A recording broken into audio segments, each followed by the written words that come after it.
25 மாநகராட்சிகளிலும் 24 மணி நேரமும் தடையற்ற குடிநீர் வழங்க நடவடிக்கை எடுக்க வேண்டும் என முதலமைச்சர் விஜய் உத்தரவிட்டுள்ளார். சென்னை தலைமைச் செயலகத்தில் முதலமைச்சர் விஜய் தலைமையில் நகராட்சி நிர்வாகம் மற்றும் குடிநீர் வழங்கல் துறையின் செயல்பாடுகள் குறித்த ஆய்வுக் கூட்டம் நடைபெற்றது. இந்த கூட்டத்தில் 25 மாநகராட்சிகளிலும் 24 மணி நேரமும் 7 நாட்களும் தடையற்ற குடிநீர் வழங்குவதற்கான நடவடிக்கைகளை எடுக்க வேண்டும் என முதலமைச்சர் உத்தரவிட்டுள்ளார். மேலும் 146 நகராட்சிகள் மற்றும் 479 பேரூராட்சிகளிலும் குடிநீர் உட்கட்டமைப்புகளை மேம்படுத்த வேண்டும். நகராட்சிகள், பேரூராட்சிகளில் தினசரி குறைந்தபட்சம் 3 மணி நேரம் குடிநீர் வழங்குவதை உறுதி செய்ய வேண்டும் எனவும் ஆணையிட்டுள்ளார். சிங்கப்பெண் அதிரடிப்படை திட்டத்தை முதலமைச்சர் விஜய் நாளை தொடங்கி வைக்க உள்ளார். தவேக தலைவர் விஜய் முதலமைச்சராக பொறுப்பேற்றவுடன் பெண்கள் பாதுகாப்புக்காக சிங்கப்பெண் சிறப்பு அதிரடிப்படை அமைக்கப்படும் என அறிவித்தார். இந்நிலையில் பெண்கள் பாதுகாப்புக்கென சிங்கப்பெண் அதிரடிப்படை திட்டத்தை நாளை மாலை 5 மணிக்கு முதலமைச்சர் விஜய் தொடங்கி வைக்கிறார். சென்னை எழும்பூர் ராஜரத்னம் மைதானத்தில் நடைபெறும் இந்த விழாவில் முதலமைச்சர் விஜய் உரையாற்ற உள்ளதாகவும் தகவல் வெளியாகியுள்ளது. டிரான்ஸ்பார்மர் கொள்முதல் டெண்டர் முறைகேடு தொடர்பான வழக்கில் சம்பந்தப்பட்ட நபர்கள் மீது சிபிஐ வழக்கு பதிவு செய்துள்ளது. 2021-23 வரையிலான காலகட்டத்தில் மின்சாரத்துறை அமைச்சராக செந்தில் பாலாஜி பதவி வகித்த போது டிரான்ஸ்பார்மர்கள் கொள்முதலில் 397 கோடி ரூபாய் முறைகேடு நடந்ததாக குற்றச்சாட்டு எழுந்தது.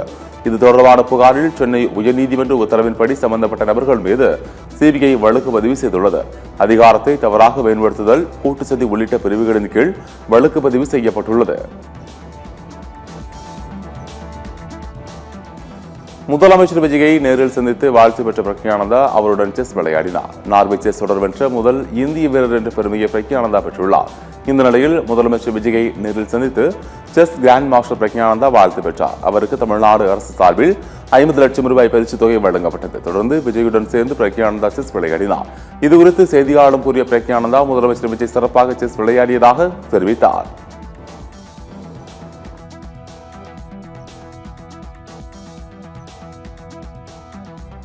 மாநிலங்களவை உறுப்பினர் பதவிக்கான வேட்புமனு தாக்கல் நிறைவடைந்துள்ள நிலையில் காங்கிரஸ் வேட்பாளர் பிரவீன் சக்கரவர்த்தி போட்டியின்றி தேர்வாகிறார்.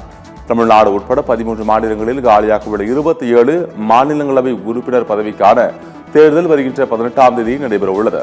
இந்த தேர்தலுக்கான வேட்புமனு தாக்கல் இன்று மாலை 3 மணியுடன் நிறைவடைந்தது.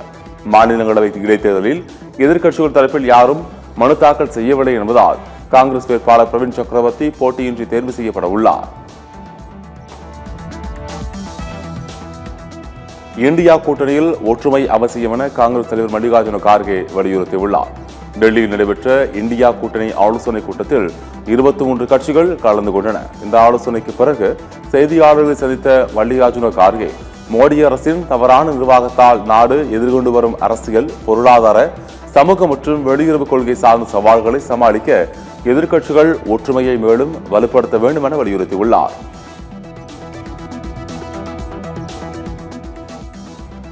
மாநில கட்சிகளின் கரங்களை வலுவிழக்க செய்யும் வேலையை காங்கிரஸ் செய்வதாக திருமாவளவன் பகிரங்கமாக குற்றம் சாட்டியுள்ளார்.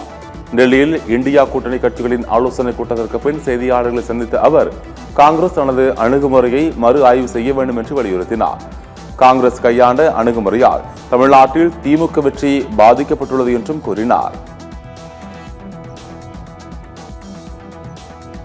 எல்லோருக்கும் மன நிறைவாக இருக்கும் வகையில் இந்தியா கூட்டணி கூட்டம் நடைபெற்றது என மதிமுக பொதுச் செயலாளர் வைகோ தெரிவித்துள்ளார். டெல்லியில் செய்தியாளர்களை சந்தித்த அவர் நீட், சிபிஎஸ்இ தேர்வு குளறுபடிகளுக்கு பொறுப்பேற்று மத்திய கல்வி அமைச்சர் பதவி விலக வேண்டும் என்றும் வலியுறுத்தினார். பாஜகவுக்கு எதிராக மேலும் ஒரு வலிமையான மதசார்பற்ற கூட்டணி உருவாகும் என திமுக செய்தி தொடர்பாளர் TKS இளங்கோவன் தெரிவித்துள்ளார். சென்னை அண்ணா அறிவாலயத்தில் செய்தியாளர்களை சந்தித்த அவர் காங்கிரஸ் உருவாக்கிய இந்தியா கூட்டணியில் திமுக இல்லை என்றும் தெரிவித்தார். மறுபடியும் மதச்சார்பற்ற பாஜகவுக்கு எதிரான ஒரு கூட்டணி கட்டாயம் உருவாகும், வலிமையான கூட்டணியாக உருவாகும். தமிழ்நாடு மின் வாரியத்தில் 70,000 காலி பணியிடங்கள் உள்ளதாக மின்சாரத்துறை அமைச்சர் நிர்மல்குமார் தெரிவித்துள்ளார். சென்னை அண்ணா சாலையில் உள்ள மின் வாரிய தலைமை அலுவலகத்தில் செய்தியாளர்களை சந்தித்த அவர் முதற்கட்டமாக 15,000 ஊழியர்கள் பணியமர்த்தப்பட உள்ளதாக குறிப்பிட்டார். 15,000 பேர் இப்ப வேலைக்கு எடுக்க போறாங்க. எல்லாம் அரசு பணிகள் தான், தற்காலிக பணிகள்லாம் இல்லை. தற்காலிக பணிகள் எங்கேயுமே நம்ம அனௌன்ஸ்மெண்ட் எடுக்க வேண்டிய அவசியமே கிடையாது. எல்லாம் அரசு பணிகள் தான்.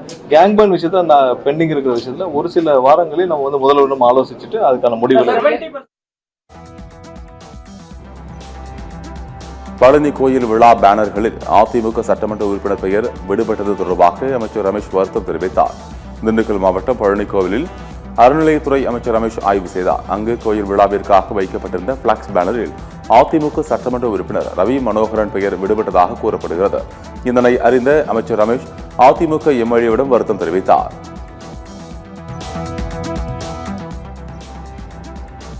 சென்னை திருவான்மியூர் உத்தண்டு உயர்மட்ட சாலை அமைக்கும் பணிக்கான டெண்டரை ரத்து செய்ய தமிழ்நாடு அரசு முடிவு செய்துள்ளதாக தகவல் வெளியாகியுள்ளது. சென்னை கிழக்கு கடற்கரை சாலையில் திருவான்மியூரிலிருந்து உத்தண்டி வரை 13.3 கிலோமீட்டர் தொலைவுக்கு உயர்மட்ட பாலம் அமைப்பதற்கான ஆரம்பகட்ட பணிகள் தொடங்கப்பட்டு முழுவீச்சில் நடைபெற்று வருகின்றன. இந்த திட்டத்திற்கான மதிப்பில் 50 விழுக்காடு அளவுக்கு ஊழல் நடைபெற்றிருப்பதாக குற்றச்சாட்டுகள் எழுந்தன. இந்த நிலையில் இந்த திட்டத்திற்கான டெண்டரை ரத்து செய்ய தமிழ்நாடு அரசு முடிவு செய்துள்ளதாக தகவல் வெளியாகியுள்ளது.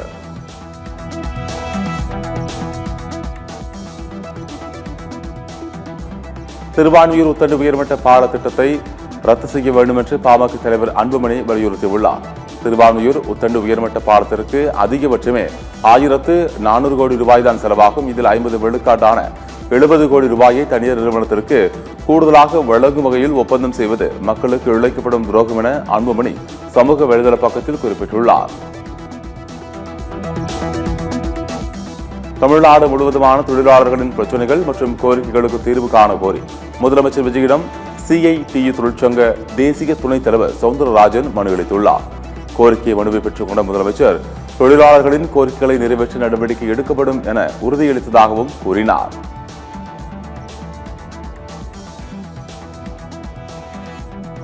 அண்ணாமலை கட்சி தொடங்குவதற்கு பின்னால் பாஜக உள்ளதாக விசிக பொருளாளர் SS பாலாஜி தெரிவித்துள்ளார். சென்னை அசோக் நகரில் உள்ள கட்சி தலைமையகத்தில் செய்தியாளர்களை சந்தித்த அவர் விசிகவிலிருந்து 4 பேர் மட்டுமே திமுகவில் இணைந்தனர். விசிக கட்சியின் நடவடிக்கைகள் குறித்து தவறான பரப்புரைகள் மேற்கொள்ளப்பட்டு வருகிறது என்றும் கூறினார்.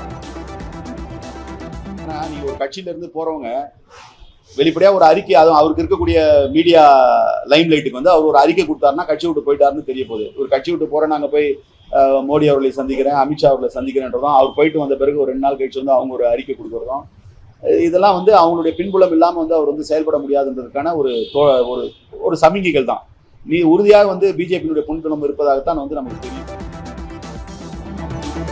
தமிழ்நாட்டில் கள் விற்பனைக்கு அரசு ஏன் அனுமதி வழங்கக்கூடாது என உயர்நீதிமன்ற மதுரை கிளை கேள்வி எழுப்பியுள்ளது. தென்காசியில் பணி தொழிலாளி மீது துப்பாக்கிச்சூடு நடத்திய வழக்கை சிபிஐ அல்லது வேறு விசாரணை அமைப்பிற்கு மாற்றக் கோரி உயர்நீதிமன்ற மதுரை கிளையில் வழக்கு தொடரப்பட்டது.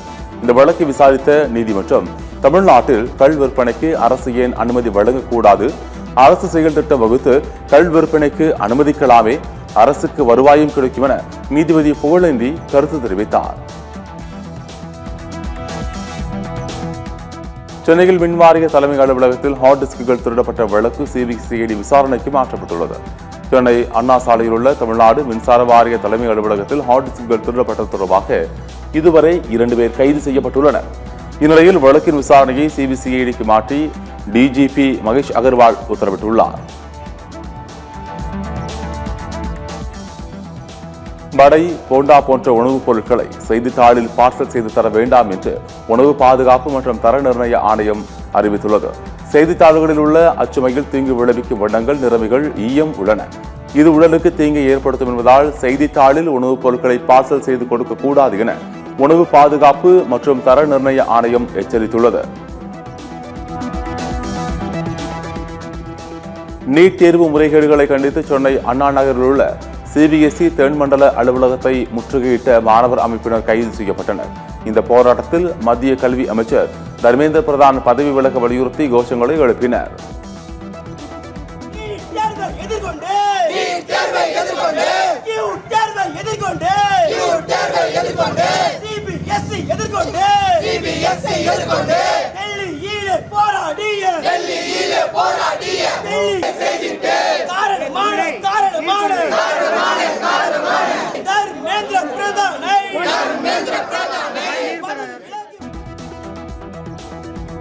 மத்திய அரசு கொண்டு வந்துள்ள புதிய வக்ஃபு சட்டம் தமிழ்நாட்டில் ஒருபோதும் அமல்படுத்தப்படாது என்று சிறுபான்மையினர் நலத்துறை அமைச்சர் ஷாஜகான் தெரிவித்துள்ளார். சென்னை விமான நிலையத்தில் செய்தியாளரிடம் பேசிய அவர் இவ்வாறு கூறினார். வக்ஃபு திருத்த சட்டத்தை பொறுத்தவரை தொடர்ச்சியாக இந்த அரசும் அதனுடைய பல சரத்துக்களை எதிர்க்கும் விதமாக தீர்மானங்கள் நிறைவேற்ற இருக்கிறோம். இந்தியாவில் எந்த மாநிலத்திலும் உமீத் சட்டப்படி வக்ஃபு வாரியம் அமைக்கப்படவில்லை.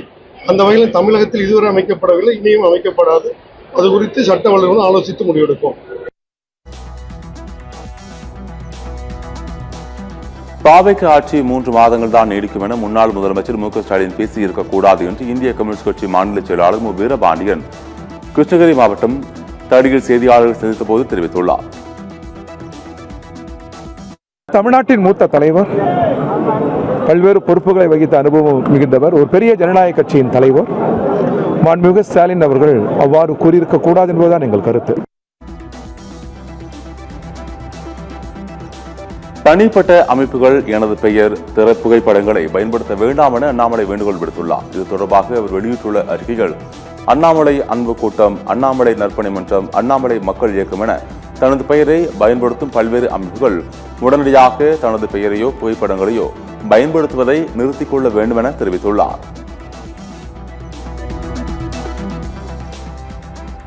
RSS பாஜகவின் திட்டம் வெற்றி பெறவில்லை என்றால் மாறுவேடம் போடுவார்கள். அப்படித்தான் அண்ணாமலையின் இந்த புதிய கட்சி என சமூக நீதித்துறை அமைச்சர் வன்னியரசு விமர்சித்துள்ளார். விழுப்புரம் மாவட்டம் திண்டிவனத்தில் செய்தியாளர்களை சந்தித்த அவர் இவ்வாறு கூறினார். இதெல்லாம் தமிழ்நாட்டு மக்கள் ஏமாற மாட்டாங்க, வட மாநிலங்கள மாதிரி ஏமாற மாட்டாங்க.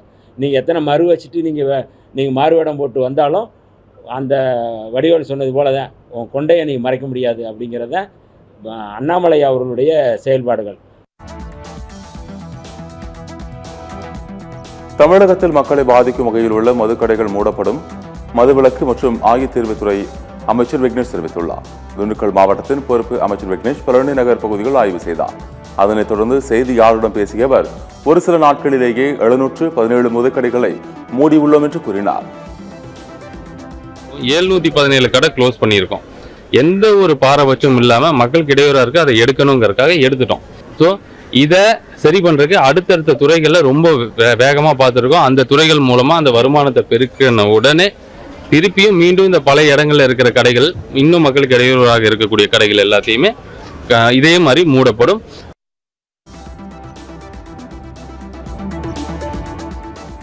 காங்கிரஸ் எம்பி மாணிக்கம் தாக்கூர் அரசியலற்ற பேச்சை இத்தோடு நிறுத்திக் கொள்ள வேண்டும் என முன்னாள் அமைச்சர் அனிதா ராதாகிருஷ்ணன் எச்சரிக்கை விடுத்துள்ளார். அவர் வெளியிட்டுள்ள அறிக்கைகள் நாம் தமிழர் கட்சியின் ஒருங்கிணைப்பாளர் சீமான் பேசியதற்கு அரசியலாக பதில் சொல்ல முடியாத மாணிக்கம் தாக்கூர் தனிப்பட்ட முறையில் பிதற்றுவது நாகரிகமானதல்ல என கண்டனம் தெரிவித்துள்ளார். சீமான் குழந்தைக்கு தாய்மாமன் சீர் வழங்கியது எனக்கும் அண்ணனுக்கும் காளிமுத்துவுக்கும் உள்ள குடும்ப உறவின் தொடர்ச்சி என்று விளக்கம் அளித்துள்ளார்.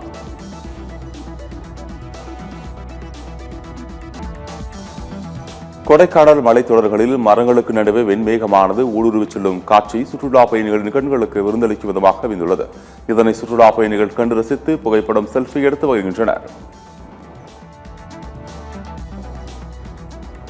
மதுரையில் யூடியூபர் மாரிதாஸை சென்னை மாநகர சைபர் கிரைம் காவல்துறையினர் கைது செய்தனர்.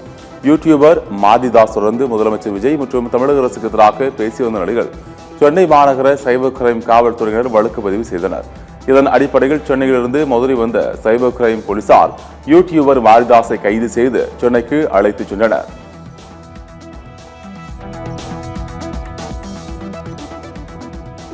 முதலமைச்சர் விஜய் தலைமையிலான அரசு பாரபட்சமாக செயல்படுகிறது என பாஜக மூத்த தலைவர் தமிழிசை சவுந்தரராஜன் விமர்சித்துள்ளார். சென்னை விமான நிலையத்தில் செய்தியாளர்களை சந்தித்த அவர் யூடியூபர் மாரிதாஸ் கைது செய்யப்பட்டதை வன்மையாக கண்டிக்கிறேன் என்றும் கூறினார். மரியாதைக்குரிய முதலமைச்சர் அவர்கள் பிரச்சாரத்தின் போது ஆட்சியை பற்றி பேசுபவர்கள் கைது செய்வதை அவர் கண்டித்து பேசினார். ஆனால் அவரது ஆட்சியில் அரசாங்கத்தில் இந்த குறைபாடுகள் இருக்கிறது என்று சொன்னது கைது செய்யப்படுவது வன்மையாக கண்டிக்கத்தக்கது. இடைக்கால ஜீவனாம்சம் தொடர்பான காலக்கெடுவை நீட்டிக்க கோரிய ரவி மோகனின் வழக்கு தள்ளுபடி செய்யப்பட்டது. நடிகர் ரவி மோகன் மற்றும் அவரது மனைவி ஆத்திரவிக்கும் இடையே விவாகரத்து வழக்கு சென்னை குடும்பநல நீதிமன்றத்தில் நிலுவையில் உள்ளது. இந்நிலையில் குழந்தைகளின் படிப்பு உள்ளிட்ட செலவுகளுக்கு நடிகர் ரவி மோகன் இடைக்கால ஜீவனாம்சம் வழங்க வேண்டும் என்று அவரது மனைவி ஆர்த்தி தொடர்ந்த வழக்கில் 2 வாரத்திற்குள் விசாரித்து முடிக்க குடும்பநல நீதிமன்றத்திற்கு பிறப்பித்த உத்தரவை நீட்டிக்க முடியாது என சென்னை உயர்நீதிமன்றம் திட்டவட்டமாக தெரிவித்துள்ளது. மேலும் காலக்கெடுவை நீட்டிக்க கோரிய ரவி மோகனின் வழக்கு தள்ளுபடி செய்யப்பட்டுள்ளது. சாலை விபத்தில் காயமடைந்தோரை காக்க புதிய திட்டத்தை அமல்படுத்த உள்ளதாக மத்திய அமைச்சர் நிதின் கட்கரி அறிவித்துள்ளார். டெல்லியில் செய்தியாளர்களிடம் பேசிய அவர், சாலை விபத்துகளில் சிக்கி தவிப்பவர்களின் உயிரை காப்பாற்ற ரஹ்வீர் திட்டம் அறிமுகப்படுத்தப்பட்டுள்ளது என்று தெரிவித்தார். விபத்து நடந்த முதல் 1 மணி நேரத்திற்குள் பாதிக்கப்பட்டவரை மருத்துவமனைக்கு அழைத்துச் சென்று உயிரை காப்பாற்றும் நபர்களுக்கு தலா 25,000 ரூபாய் ரொக்க பரிசும் பாராட்டு சான்றிதழும் வழங்கப்படும் என கூறினார். நாகப்பட்டினம் வேளாங்கண்ணியில் புறவழிச்சாலை பணிக்காக விளைநிலங்கள், வீடுகள் பாதிக்கப்படுவதாக கூறி மாங்காய்களுடன் மாவட்ட ஆட்சியர் அலுவலகம் முன் விவசாயிகள் திரண்டதால் பரபரப்பு ஏற்பட்டது. புதிய சாலை அமைந்தால் தெற்கு பொய்கிநல்லூர் உள்ளூர் கிராம மக்களுக்கு சொந்தமான 400 காய்ப்புள்ள மாமரங்கள், தென்னை மரங்கள், பனை மரங்கள் மற்றும் வீடுகள், கட்டிடங்களை இடிக்க வேண்டிய நிலை உள்ளது என்றும் விவசாயிகளும் பொதுமக்களும் வேதனை தெரிவித்துள்ளனர். சிவகங்கை மாவட்டம் ஆனாமதுரையில் முன்னால் சென்ற பைக் மீது மோதி கீழே விழுந்த மற்றொரு பைக் ஓட்டி மீது எதிரே வந்த தனியார் பேருந்தின் சக்கரம் ஏறி இறங்கியது. இதில் அவர் சம்பவ இடத்திலேயே உயிரிழந்தார். இந்த விபத்தின் சிசிடிவி காட்சி வெளியாகி பெரும் அதிர்ச்சியை ஏற்படுத்தியுள்ளது. இந்நிலையில் இது தொடர்பாக வழக்கு பதிவு செய்த போலீசார் விசாரணை நடத்தி வருகின்றனர். மத்திய பிரதேச மாநிலம் பந்தூர்னா மாவட்டத்தில் அங்கன்வாடி மையத்தில் கர்ப்பிணிக்கு வழங்கப்பட்ட சத்துணவு பொட்டலத்தில் இறந்த பாம்பு குட்டி இருந்த சம்பவம் பெரும் அதிர்ச்சியை ஏற்படுத்தியுள்ளது. இதுகுறித்து அந்த குடும்பத்தினர் உடனடியாக அங்கன்வாடி ஊழியர்களுக்கும் உள்ளூர் நிர்வாகத்திற்கும் தகவல் தெரிவித்தனர். இதுகுறித்து விசாரணை நடத்த 5 பேர் கொண்ட குழு அமைக்கப்பட்டுள்ளது.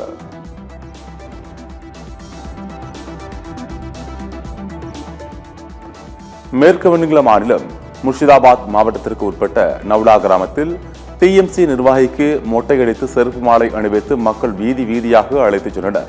திரிணாமுல் காங்கிரஸ் ஆட்சியில் நடந்த சம்பவங்களுக்கு எதிராக இந்த கொடூர செயலில் ஈடுபட்டுள்ளனர்.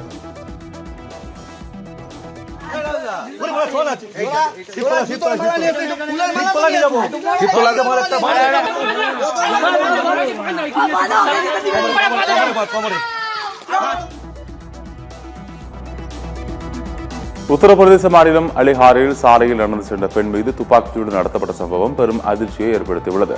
2 சக்கர வாகனத்தில் முகத்தை மறைத்தவாறு வந்த 2 பேர் அந்த பெண்ணை துப்பாக்கியால் சுட்டுவிட்டு தப்பி ஓடினர். இதில் காயமடைந்த பெண் மருத்துவமனையில் அனுமதிக்கப்பட்டுள்ள நிலையில் முன்விரோதம் காரணமாக துப்பாக்கிச்சூடு நடத்தப்பட்டிருக்கலாம் என போலீசார் சந்தேகிக்கின்றனர். மேற்கு வங்கத்தின் உதய் நாராயண்பூரில் போலீசாரின் கைது நடவடிக்கைக்கு அஞ்சி திரிணாமுல் காங்கிரஸ் நிர்வாகி ஒருவர் குடோனில் உள்ள துணி மூட்டைகளுக்குள் பதுங்கினார். தேர்தலுக்கு பிந்தைய வன்முறைக்கு காரணமானவர்கள் மீது நடவடிக்கை எடுத்து வரும் போலீசார் விற்பனைக்காக வைக்கப்பட்டிருந்த துணிகளுக்குள் பதுங்கியவரை கைது செய்தனர். மகாராஷ்டிர மாநிலம் புனேவில் குறுகலான சாலையில் முன்னால் சென்ற லாரியை முந்தி செல்ல முயன்ற லாரி ஓட்டுநர் நூலிழையில் விபத்தில் இருந்து தப்பிய காட்சி வெளியாகியுள்ளது. எதிரே லாரி வருவதை தெரிந்தும் ஆபத்தான செயலில் ஈடுபட்ட லாரி ஓட்டுநரை நெட்டிசன்கள் வறுத்தெடுத்து வருகின்றனர்.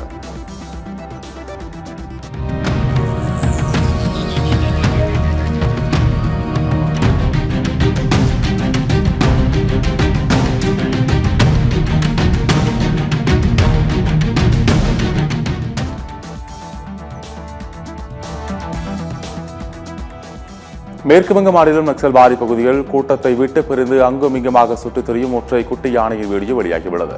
குட்டி யானையை வனப்பகுதிக்குள் விரட்ட முயற்சியில் வனத்துறையினர் தீவிரம் காட்டி வருகின்றனர்.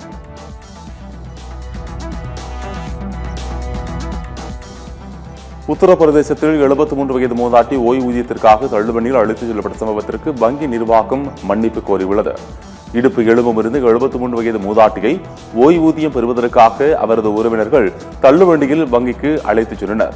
இது தொடர்பான வீடியோ இணையத்தில் வைரலாகி மக்களிடையே பெரும் கொந்தளிப்பை ஏற்படுத்திய நிலையில் வங்கி நிர்வாகம் பணத்தை வழங்கி மன்னிப்பு கேட்டது. அசாம் மாநிலத்தில் திருநாய்க்கு உணவளித்து கடத்திச் சென்ற கும்பலின் சிசிடிவி காட்சி வெளியாகியுள்ளது. அசாமில் நாய் கடத்தல் சம்பவம் அதிகரித்துள்ளது. அண்டை மாநிலமான நாகாலாந்திற்கு இறைச்சி விற்பனைக்காக திருநாய்கள் மற்றும் வீட்டு செல்லப்பிராணிகளை சட்டவிரோதமாக கடத்துவது அதிகரித்துள்ளது. இதனை தடுக்க உரிய நடவடிக்கை எடுக்க வேண்டும் என விலங்குநல ஆர்வலர்கள் வலியுறுத்தியுள்ளனர். குஜராத்தில் சிங்கக்குட்டிகள் உயிரிழப்பிற்கு கடும் வெப்பமே காரணம் என விளக்கம் அளிக்கப்பட்டுள்ளது. குஜராத் மாநிலத்தில் 8 ஆசிய சிங்கக்குட்டிகள் அடுத்தடுத்து உயிரிழந்த சம்பவம் அதிர்ச்சியை ஏற்படுத்தியிருந்தது. இவற்றின் உயிரிழப்பிற்கு வைரஸ் காரணமல்ல, கடும் வெப்பமே காரணம் என்று அம்மாநில வனத்துறை அமைச்சர் அர்ஜுன் மோத்வாடியா விளக்கம் அளித்துள்ளார். ஆந்திர மாநிலம் விசாகப்பட்டினத்தில் எஃகு ஆலையில் ஏற்பட்ட பயங்கர தீ விபத்தில் சிக்கி 8 தொழிலாளர்கள் பரிதாபமாக உயிரிழந்தனர். ஆலையின் உருக்கு ஆலை பிரிவில் மிக அதிக வெப்பநிலையில் உருகிய இரும்பை ஏற்றி சென்ற களம் திடீரென வெடித்ததால் இந்த விபத்து ஏற்பட்டதாக முதற்கட்ட தகவல் வெளியாகியுள்ளது. மேலும் 10க்கும் மேற்பட்ட தொழிலாளர்கள் கடுமையான தீக்காயங்களுடன் மீட்கப்பட்டு அருகிலுள்ள மருத்துவமனைகளில் அனுமதிக்கப்பட்டுள்ளனர். நாடு முழுவதும் உள்ள வாகன ஓட்டிகளின் ஓட்டுநர் உரிமம் தொடர்பான விதிகளில் சீரமைப்பு செய்து புதிய விதிகளை நடைமுறைப்படுத்த மத்திய அரசு பரிசீலித்து வருகிறது. அதன்படி தற்போதுள்ள ஓட்டுநர் உரிமம் பொதுவாக 20 ஆண்டுகளுக்கு செல்லுபடியாகும். இந்த செல்லுபடியாகும் காலத்தை ஓட்டுநர் உரிமம் பெற்ற நபர் 50 வயதை அடையும் வரை நீட்டிப்பதற்கான ஆலோசனைகள் போக்குவரத்து அமைச்சகம் ஈடுபட்டு வருகிறது. திரிணாமுல் காங்கிரஸ் எம்பிகள் 20 பேர் பாஜக கூட்டணிக்கு ஆதரவாக தெரிவித்திருப்பதை பரபரப்பை ஏற்படுத்தியுள்ளது. மேற்கு வங்க சட்டசபை தேர்தலில் திரிணாமுல் காங்கிரஸ் தோல்வியடைந்ததை தொடர்ந்து அக்கட்சியில் உட்கட்சி மோதல் நிலவி வருகிறது. இந்த சூழலில் எம்பிக்கள் 20 பேர் மாநிலங்களவை சபாநாயகரிடம் பாஜக தலைமையிலான கூட்டணிக்கு ஆதரவு தெரிவித்து கடிதம் எழுதியிருக்கின்றனர். இது மம்தாவுக்கு பெரும் பின்னடைவை ஏற்படுத்தியுள்ளது. பிலிப்பைன்ஸ் நாட்டின் தெற்கு பகுதியில் ஏற்பட்ட சக்தி வாய்ந்த நிலநடுக்கத்தில் உயிரிழந்தோரின் எண்ணிக்கை 32ஆக உயர்ந்துள்ளது. பிலிப்பைன்ஸ் நாட்டின் மிண்டனாவ் தீவை மையமாக கொண்டு ரிக்டர் அளவுகோலில் 8.2 பயங்கர நிலநடுக்கம் ஏற்பட்டது. சரங்கனி பகுதிக்கு மேற்கே சுமார் 25 கிலோமீட்டர் தொலைவில் இந்த சக்தி வாய்ந்த நிலநடுக்கத்தால் மக்கள் அலறியெடுத்து ஓடி வீதிகளில் தஞ்சமடைந்த நிலையில் பள்ளி குழந்தைகள் பயத்தில் அலறினர். சக்தி வாய்ந்த நிலநடுக்கத்தால் பலி எண்ணிக்கை 32ஆக உயர்ந்துள்ளது. படுகாயமடைந்தவர்களின் எண்ணிக்கை 200ஐ கடந்துள்ளதால் உள்ளூர் மருத்துவமனைகள் அனைத்தும் நிரம்பி வழிகின்றன. தொலைக்காட்சி நேர்காணலில் இருந்து கோபப்பட்டு அமெரிக்க அதிபர் ட்ரம்ப் பாதியிலேயே வெளியேறினார். அமெரிக்க தொலைக்காட்சி செய்தி நிறுவனத்திற்கு அவர் நேர்காணல் அளித்தார். அப்போது நெறியாளருடன் ஏற்பட்ட முரண்பாடு காரணமாக தான் நேர்காணலை நிறைவு செய்து கொள்வதாக சொல்லிவிட்டு ட்ரம்ப் அங்கிருந்து புறப்பட்டு சென்றார். இது சர்வதேச அளவில் பேசுபொருளாக மாறியுள்ளது. டொமினிக்கன் குடியரசில் தனியார் விமானம் ஓடுபாதையில் மோதி வெடித்து சிதறியதில் விமானி உட்பட 2 பேர் உயிரிழந்தனர். டொமினிக்கன் குடியரசின் கிழக்கு பகுதியில் உள்ள ரோமனா சர்வதேச விமான நிலையத்தில் இந்த விபத்து நடந்துள்ளது. விபத்துக்கான காரணம் குறித்து தீவிர விசாரணை நடைபெற்று வருகிறது. இஸ்ரேலுக்கு எதிரான தாக்குதலை நிறுத்துவதாக ஈரான் ராணுவம் அறிவித்துள்ளது. ஆனால் இஸ்ரேல் லெபனான் மீது தாக்குதல்களை தொடர்ந்தால் மிக கடுமையான பதிலடி கொடுக்கப்படும் எனவும் ஈரான் எச்சரித்துள்ளது. இரு நாடுகளும் போரை உடனடியாக நிறுத்த வேண்டும் என ட்ரம்ப் கேட்டுக்கொண்டிருந்த நிலையில் ஈரான் இந்த அறிவிப்பை வெளியிட்டுள்ளது. ஆப்கானிஸ்தான் அணிக்கு எதிரான டெஸ்ட் போட்டியில் இந்திய அணி இன்னிங்ஸ் மற்றும் 300 ரன்களில் வெற்றி பெற்று தொடரை கைப்பற்றியது. நேற்று முன்தினம் பஞ்சாப் மாநிலம் நியூ சண்டிகரில் தொடங்கிய இந்த டெஸ்ட் போட்டியில் டாஸ் வென்ற இந்திய அணி முதலில் பேட் செய்தது. இந்திய அணி அதிரடியாக விளையாடி முதல் இன்னிங்ஸில் 8 விக்கெட் இழப்பிற்கு 564 ரன்கள் குவித்து டிக்ளேர் செய்தது. இதனையடுத்து தனது முதல் இன்னிங்ஸை தொடங்கிய ஆப்கானிஸ்தான் அணி 152 ரன்களில் சுரண்டது. 412 ரன்கள் பின்தங்கிய நிலையில் இரண்டாவது இன்னிங்ஸை தொடங்கிய ஆப்கானிஸ்தான் 112 ரன்களில் ஆல் அவுட் ஆனது. இதன் மூலம் இந்திய அணி இன்னிங்ஸ் மற்றும் 300 ரன்களில் அபார வெற்றி பெற்றது. மும்பை அணியின் தற்போதைய துணை கேப்டனான சூரியகுமார் யாதவ் தனது இன்ஸ்டாகிராம் பக்கத்தில் இருந்து எம்ஐ என்ற பெயரையும் மும்பை அணி தொடர்பான அனைத்து பதிவுகளையும் அதிரடியாக நீக்கியுள்ளார். அணியில் உரிய அங்கீகாரம் கிடைக்கவில்லை என்ற வருத்தத்தில் சூர்யா இருந்ததாக கூறப்படுகிறது. 2027 மினி ஏலத்திற்கு முன்பாகவே மும்பை அணியை விட்டு வெளியேறி தனக்கு கேப்டன் பதவி தரும் புதிய அணிக்கு மாற சூர்யா திட்டமிட்டுள்ளதாகவும் தகவல் வெளியாகியுள்ளது.